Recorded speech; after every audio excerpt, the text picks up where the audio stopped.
I start, I just must say that I want to thank a couple of people and recognize them, because I think their efforts, they were the catalyst in some ways for this. And I'd like to ask Kate Coleman, who's an ophthalmologist in Dublin, and from right to side to stand, please.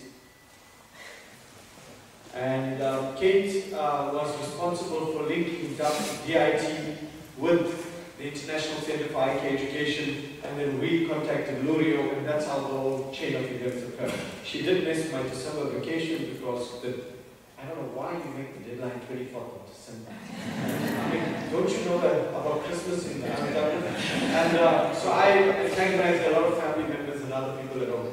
I also want to acknowledge Karen Paz, who at very short notice, Karen is a friend of mine when I studied public health in the US, and we were in the same class together, and Karen stepped up to the plate and I said, this crazy Irish want a proposal by the 24th of December, can you come work with me and drop everything? And she did that, and we were able to get the proposal together. And lastly, I think the person that I worked with here initially and who made an amazing contribution in this whole process, and we found each other very quickly, Mary Craig, I'm not sure if she's here. She is. Would she stand, please? I've never met her. The first time, pleased to meet you. Who was the person from DIT at that point we were working with. And I think it's very important to acknowledge the contribution that these individuals have made. I think you passed on the baton to the rest of us, and we have carried that forward. I want to, should have started, not very good protocol. Welcome the good minister to this function. It's a pleasure to have you here, the president of the university, the president of Lurio University, James, and other people who are here today. Somebody asked me, why are you going to Dublin? And I said, I heard you're going to launch this optometry school project. I said, no, we're going to launch an effort to create opportunities for children in Africa for education. I'm going to Dublin to be part of the launch of a project that is going to create employment opportunities for the people in Africa.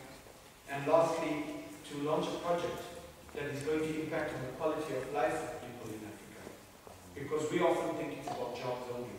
When a woman in Tanzania tells me, this is the first time that I can read my Bible after a long time. And all I want to as a farmer is to be able to read my Bible on a Sunday. And that's what I need glasses for. The potatoes are large enough. And when we understand it from that perspective, then you'll understand the type of project that James outlined. A couple of years ago, I went to my colleagues in 1997 as a first-year academic, went to my colleagues in the World Council of Optometry and did a presentation on this multiple entry and exit model that I thought would create the mass human resources that Africa needs. And the response from most of them was, what are you smoking?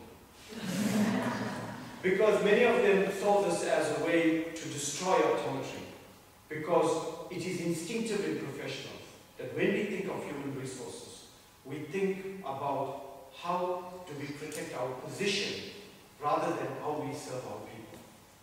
And what optometry has come a long way, and I want to recognize people like Bob Chappell, as the immediate past president of the World Council of Optometry. People like him have the courage to say, if we attend to the needs of the masses, then the profession will ultimately grow in a qualitative way. And your strength of your profession is related to your relevance to the poor people of our world, rather than an elite minority. And this project encompasses, when the Vision 2020 was launched, all the priorities, cataract, trachoma, onchocerciasis, childhood blindness, was prioritized. But refractive errors and low vision were left aside. Partly because many people felt that how difficult can it be as a campaign to just provide glasses, go to a store and buy a pair of glasses. Because many people thought it was that simple. But data has shown us that 153 million people in our world are visually impaired because they cannot afford a pair of glasses. 517 million people in our world are visually impaired because they cannot afford a pair of reading glasses, which you and I take for granted because we can walk into a store and purchase it. And the reality is, we've just published a paper now in the World Health Organization Bulletin that shows that the loss to our global economy is $289 billion because the productivity loss that's occurring because people do not have a pair of glasses in the world. So that tells you this is not a simple matter. And if we try to repair the problem, solve the problem, we can afford, in order to save that productivity loss, to give each person $1,000 for their pair of glasses. But if you look at the cost, even in the US, the average cost is $100 that you can solve the problem per person. So it's not an insurmountable problem, but human resources has been the major challenge. And Minister, I must say that most funding agencies, they want you to get out there, see the numbers, and get the picks. And that is what has been the problem for even the NGO sector, that is driven. But when Eyecare asked for a call for a proposal, I thought maybe I can dust off this proposal, and maybe these Irish will be crazy enough to think that this is a positive effort. And I'm glad that you are. Because this proposal speaks about developing the human resource so that Africans can do it for themselves. We want to be able to do it for ourselves. This dependence on aid has been part of the problem that is developed. It is often self-serving. We've had NGOs who would like to get 1 million people seen over a period, but not worry about how many people you train. And the challenge is that when you finish your project, your success is not the number of people that you saw, but how many Africans you have empowered to be able to do it on their own. And here we are training optometrists. There were only 5 countries in Africa that have optometry.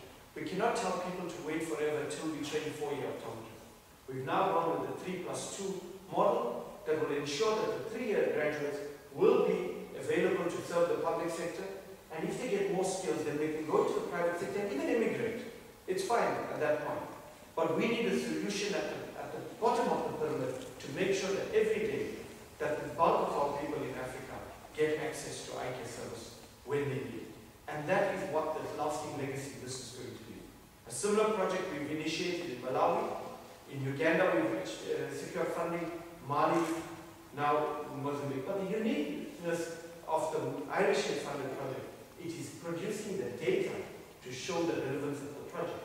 And this is going to convince African governments that this data makes it possible for you to do this because it saves money, serves people, and builds a sustainable Eyecare service. Because human resources is the main challenge of blindness prevention in our world. And if we solve that, we're going to have a domino effect of making Eyecare services accessible to the poor people of our world. I want to finally thank all our colleagues that we've worked with and leave you with this word, because I know many of you here must be thinking Mozambique so far away. What can you do? And I don't want to say too much about other things from Mozambique. George is going to speak after me. But when I was a student leader in the anti-apartheid movement, I was very disillusioned by the fact that as president of the student government, that many of the students, I gave these 2 girls a lift one day and they said, I'm going to tell them, but aren't you coming to the mass meeting? We have this major protest meeting on. And they said to me, oh, we're coming because we like the jokes you say at the mass level. And it's really disillusioned because they should be committed to the cause, not the jokes that I was saying. And so that afternoon, I ended the meeting with these words, that the liberation of our people will not be attained by the immense sacrifice of a few people, but by the humble sacrifice of the majority of our people. And the same applies for avoidable blindness. Thank you.